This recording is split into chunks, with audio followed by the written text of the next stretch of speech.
Ever had a harmless backyard celebration blow up into a full-blown suburban showdown? You won't believe how far one neighbor, let's call her Karen, went to shut down my innocent barbecue. And you really won't believe what I did next. Stick around for an outrageous story of banjos, egg cops, and a secret plan to flip our neighborhood's rigid rules on their head. If you're looking for a clever twist on your usual Karen drama, this is it. Ready to dive in? Let's fire up the grill and get started. I've lived in Wyndham Oaks for more than 2 decades, long enough to see the entire neighborhood change from a sleepy community of friendly retirees to a patchwork of newly renovated facades, meticulously pruned gardens, and the kind of white picket fences that look like they were lifted right out of a postcard. When I first bought the place, there was no Homeowners Association. We all coexisted in a sort of unspoken pact to keep our lawns neat, wave hello in the mornings, and not play music after 10 at night. It worked pretty well for a while. But then the new folks started trickling in. It was subtle at first, a random flyer about a community improvement meeting, a neighbor dropping hints about installing a formal board to protect property values, or the overheard gossip at the corner café about clamping down on troublemakers. Within a couple of years, the Wyndham Oaks Homeowners Association was born. It quickly gained power over everything from how tall our hedges could be to the types of mailboxes we were allowed to install. By the time they dictated acceptable exterior paint colors, only variants of beige or gray, I knew we were living in a different world. In fairness, not everyone in the HOA is a villain. Some neighbors just like structure. But Karen, she's a whole other story. She moved here about 5 years ago, taking up residence in a house next to mine. Her property is immaculate. No blade of grass out of place, potted petunias in symmetrical arrangements, and a front porch bench that looks entirely ornamental, like nobody's ever sat on it or scuffed it. She joined the HOA board as soon as she could and rose through the ranks faster than you can say violation notice. Now she's in charge of the Architectural Review Committee, the Social Guidelines Board, and somehow even the annual community rummage sale, which, ironically, she's never hosted at her own home, citing concerns about secondhand clutter. Despite her vigilant policing of the neighborhood, Karen had never directly tangled with me. I do keep my lawn looking presentable, and I don't stray too far from the guidelines. Well, except once when I put out a wind chime shaped like a miniature banjo. Karen marched up my driveway, pamphlet in hand, to inform me that unapproved wind decor was a violation. We had a polite but tense conversation about it. I took down the banjo after a few weeks, mostly because it was a gift from my niece and I didn't want it to rust away in the rain. But from that day on, I knew we were on her radar. When my granddaughter, Sarah, turned 10, I decided to throw her a backyard barbecue party. She lives across town, so this was going to be an excuse for the whole family to get together, complete with hot dogs, burgers, potato salad, the works. Sarah's one request? Good music. She had recently taken a shine to old Motown hits. I like to think I'm the reason she appreciates the classics. So I rented some speakers, set up a modest sound system, and created a playlist that included everything from Marvin Gaye to Stevie Wonder. The moment we started setting up that Saturday morning, I sensed eyes on me. Peeking through the fence slats was Karen. I tried a friendly wave, she never waves back, and continued inflating balloons. The party was scheduled for noon, so I had about 3 hours to get everything ready. My best friend, Barb, from down the street, walked over to help. Barb's always up for a good time. She's well into her 60s, but her spirit is positively youthful. We laid out tablecloths, filled coolers with ice, and set up a cornhole board on the lawn. At precisely noon, guests started trickling in. My son, Eric, and his wife, along with Sarah, brought the biggest chocolate cake I'd ever seen. Neighbors not affiliated with the HOA board arrived, carrying homemade dishes and Tupperware filled with desserts. The mood was cheerful, the sun was shining, and everything felt just right, until Karen showed up in my driveway. She was accompanied by 2 men wearing crisp polo shirts embroidered with the Wyndham Oaks HOA logo. "We've received a complaint," Karen announced sternly. "Our regulations state that any large gathering on a homeowner's property must be approved by the HOA Social Committee. You failed to submit the correct forms." I was dumbfounded. Forms? This is my granddaughter's birthday party. The last time I checked, I own this house, not the committee. Karen gave a theatrical sigh. This is not personal. We just have to ensure everyone adheres to the guidelines for the peace and safety of our community. Peace and safety? We're grilling burgers and playing Motown music. That's hardly a threat to anyone's welfare, Barb said, arms crossed, glaring at Karen's sidekicks. One of the polo shirt guys looked uncomfortable. He cleared his throat. Ma'am, if you could just turn the music down, we'd appreciate it. We've already had 2 noise complaints. Also, the number of cars parked on the street is exceeding the recommended limit for unplanned events. Sarah peeked out from behind her mom's leg, wide-eyed.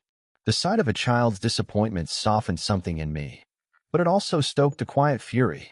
I smiled, trying to keep the peace. Sure, we'll lower the volume. But we're not ending my granddaughter's party. Karen offered a curt nod, clearly unsatisfied but lacking immediate grounds to shut the party down. The men in polo shirts turned on their heels and walked away, as if tiptoeing off a field of landmines. Karen hovered for a moment before retreating, leveling me with a final, warning glance. That's when it hit me she wasn't done. And she'd be back, one way or another. Karen had already wielded the HOA's petty rules like a weapon. But how far was she willing to go to stop a child's birthday party? I had a sinking feeling this was only the beginning. Would I fold to her intimidation or find a way to fight back? I managed to salvage most of Sarah's birthday. We turned the volume down a notch, and people adjusted, chatting a bit closer and enjoying the soft background tunes. By late afternoon, the party wound down, guests trickled home, and Sarah's family headed out. I was left with a pile of empty plates, half-eaten bowls of coleslaw, and a simmering sense of frustration. How do we fight back? Barb asked, her eyes glinting with mischief as she gathered paper cups into a trash bag. We know Karen. She'll be sending you violation notices for weeks. I let out a short laugh. I bet she's at home drafting one right now. Sure enough, the following Monday morning, I heard a sharp rap on my front door. I opened it to find a sealed envelope taped to the wood, courtesy of the Wyndham Oaks HOA. Inside was an official notice citing me for noncompliance with social regulations, complete with a $50 fine. The text recommended that I attend the next HOA meeting to address this matter. If I failed to do so, additional fines and potential legal action could follow. I muttered a few choice words under my breath, then stuffed the paper in a kitchen drawer. No way I'm paying a dime for a family birthday party, I fumed. After a few hours of brooding and recalling Karen's smug expression, I decided maybe I should show up at that HOA meeting. I might not change any rules, but I could at least call out the absurdity of fining someone over a harmless backyard barbecue. The monthly meeting took place in the community center, which had once been a modest church annex. These days, it was the nerve center for the HOA's operations, with a large conference table, a projector screen for endless PowerPoint presentations, and a row of chairs for homeowners who attended. I arrived early to find Karen in the corner, deep in discussion with a couple of board members. She shot me a tight smile that looked more like a challenge than a greeting. I found a seat near the back, wanting to observe the dynamic.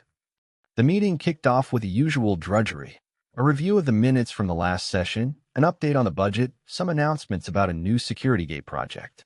Finally, they arrived at the infractions and fines portion of the agenda. Karen cleared her throat, stood up, and addressed the room. We have multiple items to review, including an unauthorized color on the Caldwell shutters. But first, we have a noise violation from last Saturday. We received complaints about loud music, excessive cars on the street, and general disruption of community peace. I raised my hand. I'm the alleged culprit. A few heads turned my way. Karen nodded stiffly. We appreciate you coming, but please be mindful this is a formal meeting. Any remarks should be succinct. Thanks for the reminder, I said. This so-called violation was a birthday party for my 10-year-old granddaughter. We turned the volume down when asked. There was no damage, no fights, no emergencies. Just a friendly gathering. I paused to let that sink in. Honestly, does this warrant a fine? Murmurs fluttered around the room. A couple of neighbors looked sympathetic. Others looked annoyed. Perhaps they sided with Karen or didn't want to appear soft on rule enforcement. Karen tapped a folder on the table. It's an infraction because the homeowner failed to complete the event notification form. Any event of more than 10 attendees requires at least 2 weeks' notice. We need to ensure neighborhood security. Another board member, a gray-haired man named Bob, raised his hand. I wasn't aware of that rule. Is that new? Karen glanced at him, annoyance flitting across her face. It was part of the revised guidelines we passed last quarter. Remember, it was included in the pamphlet mailed out in April. Pamphlets? Bob asked. I think mine got lost among the junk mail. This rule is news to me. I jumped in. And it's news to a lot of us, I bet. I'm more than willing to keep the neighborhood peaceful, but we have to admit this is getting out of hand. You can't expect folks to fill out forms for a family gathering. Karen clutched her folder tighter. The rule is the rule, and it was passed by majority vote. I half laughed, half scoffed. Majority vote? How many people actually voted on this? One of the other members, a middle-aged woman in a neatly pressed blazer, looked at her agenda and cleared her throat. I believe it was 15 board members, and the measure passed 8-7. Karen's voice snapped. That is still a majority, Linda.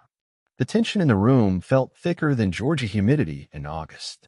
I could see the problem. A small group had taken it upon themselves to micromanage the entire neighborhood.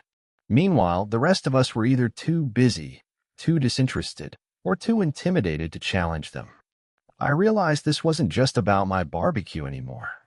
It was about the principle that my backyard, my personal property, was becoming subject to committee oversight.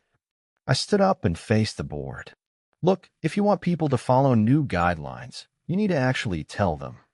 More importantly, you need to consider whether these rules make sense. Finding someone for a child's birthday party is hardly neighborly. Karen sniffed. Your time to speak is up. My jaw tightened, and I forced myself to remain calm. I wanted to retort, but I heard Barb's voice in my head telling me not to stoop to Karen's level. The board decided to uphold the fine, but graciously gave me a week to pay. As the meeting adjourned, a handful of neighbors patted my shoulder and whispered that they supported me. Of course, none spoke up during the public session. Walking to my car, I felt a wave of both indignation and determination. I knew one thing. I was not about to cough up $50 for a noise violation. So what could I do? If I ignored them, they could keep tacking on penalties, eventually leading to some form of lien. They had real power, the kind that came with lawyers and official documents. That night, I called Barb. We brainstormed options, from petty to radical. I joked about blasting Motown at 2 a.m. and inviting a marching band over for Sunday brunch. But deep down, I knew I needed a strategy that would create change, not just stoke the flames of petty neighbor wars. Would I challenge the HOA through legal channels? Organize a homeowner revolt? Something else entirely? One thing was clear. I had no intention of writing that $50 check. Karen had turned a simple backyard barbecue into a battle for control, and I was done playing nice. By midweek, I had mulled over a dozen different ways to push back against the HOA. Most were either unrealistic or would land me in deeper trouble. I was on the verge of caving and just paying the fine, then something unexpected happened. Barb invited me over for coffee. She was hosting 2 other neighbors, Anthony and Janet, who had lived here almost as long as I had. Anthony was an ex-lawyer from New Jersey who retired early, partly because he was tired of corporate battles. Janet was a retired schoolteacher known for her no-nonsense approach and a knack for rallying the neighborhood during charity drives. Both had run-ins with the HO. Anthony for having solar panels installed without proper color coordination, and Janet for replanting her flower bed with non-approved fauna. The 4 of us sat around Barb's kitchen table, steaming mugs in hand. We're tired of letting the HO walk all over us, Janet said, tapping her teaspoon against the porcelain saucer. We helped build this community long before they had an official board. Now they want to treat us like children. Anthony leaned forward. I've done some reading of the bylaws. They've definitely overreached in certain clauses, and there might be a legal argument to push back. But it's going to cost time and money to pursue it. Plus, HOAs are notoriously stubborn. Barb chimed in. I vote for something more creative. We want to show that these rules are ridiculous, right? Maybe we do something that technically follows the guidelines, but also highlights how oppressive they can be. I nodded. My mind wandered back to that banjo wind chime fiasco. Then I remembered how these event notification forms apparently required 2 weeks' notice. An idea sparked.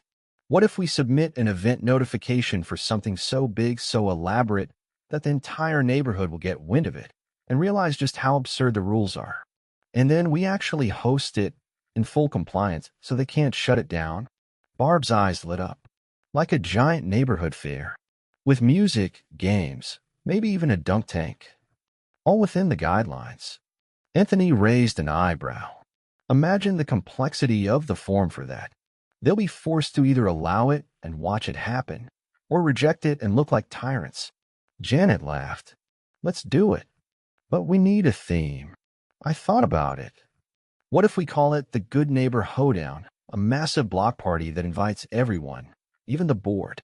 We'll follow every rule they have, every I and cross every T.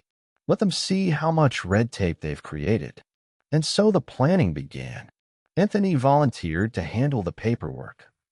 He dug up the bylaw sections about large events, parking, noise levels, ending times, even the ratio of portable toilets for a certain number of attendees. We spent an afternoon filling out forms, each more ludicrous than the next. We plan to have an official sign-up for participants to keep track of attendance, ensuring we never exceeded the approved capacity. We even included a proposed color scheme for the balloon arch to maintain architectural harmony. Once the packet was complete, Anthony hand-delivered it to the HOA office, where Karen was sure to see it. We requested the event date for exactly 15 days later, just within the 2-week notice requirement. The next day, I found her on my doorstep again, large envelope in hand. What is this? Karen's tone dripped with suspicion. I gave my best innocent smile. Our official event notification for the Wyndham Oaks Good Neighbor Hoedown. We plan on hosting a peaceful, fully compliant community gathering, open to all.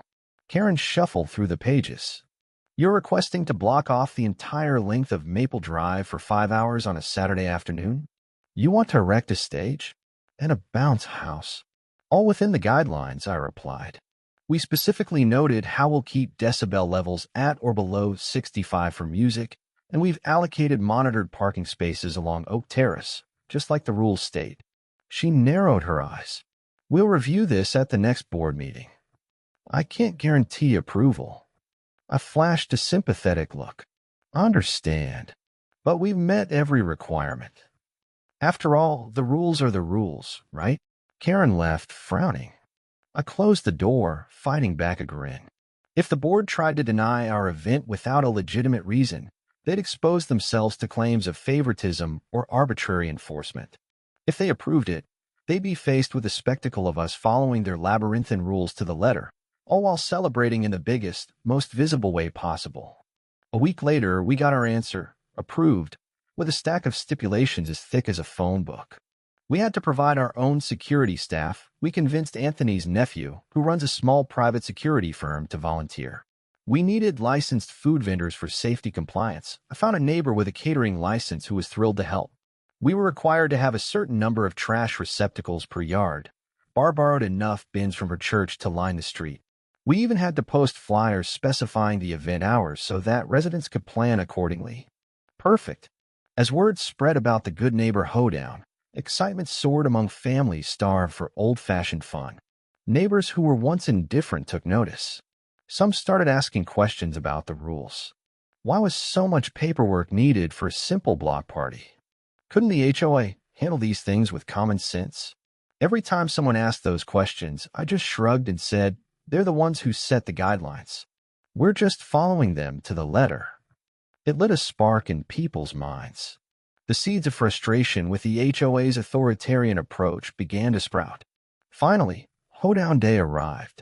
We spent the morning setting up tables, chairs, and canopies. The small stage was delivered, along with a bounce house for the kids.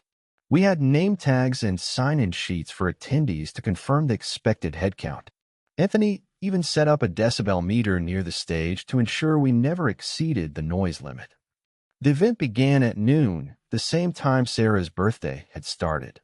But this time, we had official approval to play music at a moderate level. A live band, one of Bard's acquaintances, played classic country tunes that occasionally dipped into bluegrass. The smell of fresh popcorn and grilled hot dogs filled the street. Everything was so meticulously organized that the HOA's usual watchdogs could hardly complain. They wandered the area, clipboards in hand, checking for violations. But they found none. Everyone was politely following the rules, from the designated trash disposal to the strictly enforced no parking beyond this point. And then, in the midst of it all, Karen appeared, wearing a look that suggested she was torn between horror and grudging respect. She seemed at a loss for how to criticize a perfectly compliant celebration. Would our meticulously planned event finally break the HOA's stranglehold on everyday life in Wyndham Oaks? Or was Karen about to pull a last-minute stunt to shut us down, once and for all? By mid-afternoon, the Good Neighbor Hoedown was in full swing. Kids bounced in the inflatable castle, couples slow danced to twangy guitars, and retirees chatted at picnic tables under the shade of old oak trees. The entire street felt alive with a spirit of community that hadn't been seen in years, certainly not since the HOA took over. Karen stood on the periphery, arms folded, watching like a hawk. But there was precious little for her to pounce on. I noticed her conferring with two of her most loyal board allies, a stern-faced man I recognized from the Social Guidelines Committee and a woman known for her strict architectural enforcement. They huddled together as if plotting. Then Karen left them and strode purposefully toward our improvised stage. I wiped my hands on my jeans and hurried over, worried she was about to cause a scene. The band was between songs, and the lead singer was adjusting his microphone. Karen marched right up to him. "I need to see your permit," she demanded. The lead singer blinked, confused. "Permit?" Karen's tone was sharp. "In order to perform in a public venue, you might need a performance license. Also, are you certain you're not exceeding decibel limits?" I stepped in. "Actually, we confirmed all regulations. This is private property. Each driveway belongs to the homeowners, and we have permission from all of them. The street portion is closed off under a temporary permit from the city." I pointed to the decibel meter, which read 58. Well within the limit. Karen's nostrils flared. "We'll see about that."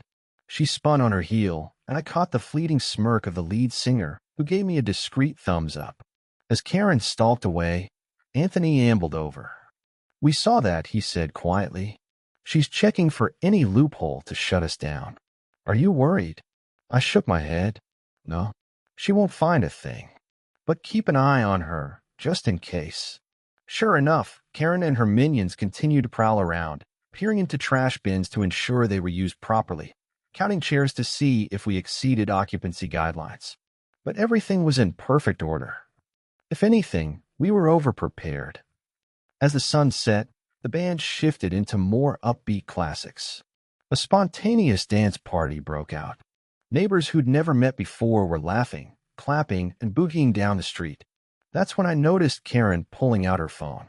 She was clearly making a call, but to whom?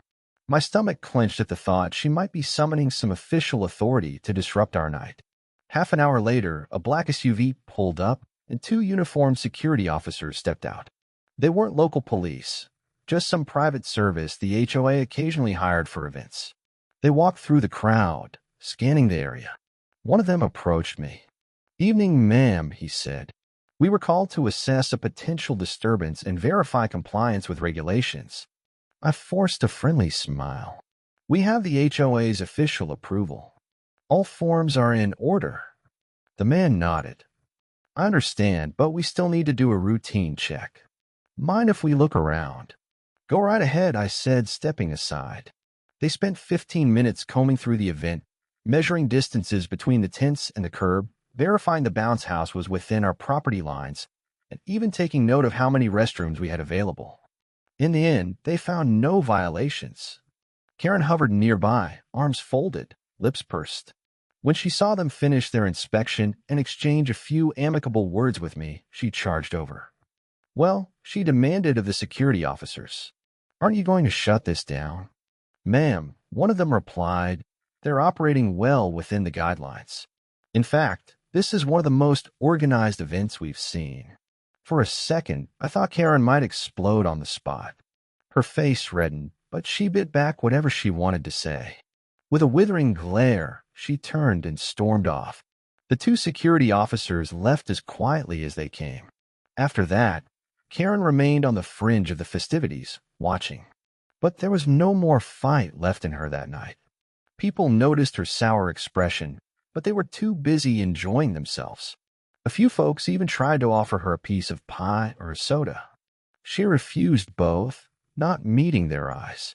As the evening wrapped up, the band played one final song. We all applauded and started clearing up. Tables were folded, decorations packed away, and kids were coaxed out of the bounce house. After ensuring trash was picked up, I walked to the end of the block. A small circle of neighbors stood chatting. Karen was among them, uncharacteristically silent. I took a deep breath and approached her. "Karen," I said gently, "I hope you can see we followed every rule. This is how things can be when we work together, rather than handing out fines and fighting over every detail. Maybe you could consider easing up on some of these stricter guidelines so we can have more events like this." For a moment, she looked like she might snap at me. Then something in her hardened face softened, just a touch. "We'll see," she said, her voice subdued. That wasn't exactly a victory speech, but it wasn't an outright refusal either. Progress. The next day, the neighborhood was abuzz with stories of the successful hoedown. Pictures were posted online, showing smiling families, delicious food, and a real sense of camaraderie. Even some of the less enthusiastic board members had to admit it was a positive outcome. Over the following weeks, I heard that a few neighbors were forming a committee to propose amendments to the social policy. Suddenly, there was real momentum to push back on the petty regulations that had stifled our community for too long. And Karen, she never did send me another fine notice. I still get the occasional glare if my grass grows a quarter-inch too high, or if I forget to bring in my trash bins by 7 a.m. sharp. But we've reached a sort of truce. She might not like me, but she respects the fact that I stood my ground and stayed within the rules while doing it. A month later, I stepped onto my porch one evening, enjoying the sunset. In my hand was the old banjo wind chime my niece had given me. I'd repainted it, fixed the rusted chain, and decided it was time to hang it back up. As I affixed it to a hook by the porch light, I noticed Karen peering from her window. For a second, I wondered if she'd dash out with a violation notice about unapproved wind decor. But she didn't. She just lowered her blinds and left me in peace. So what do you think? Would you have gone toe-to-toe with Karen or found a different way? If this suburban saga of feisty neighbors and triumphant backyard gatherings inspired you, share it with a friend who loves a good underdog story. And remember, sometimes the best way to stand up to overbearing rules is to follow them so completely that everyone sees just how ridiculous they really are.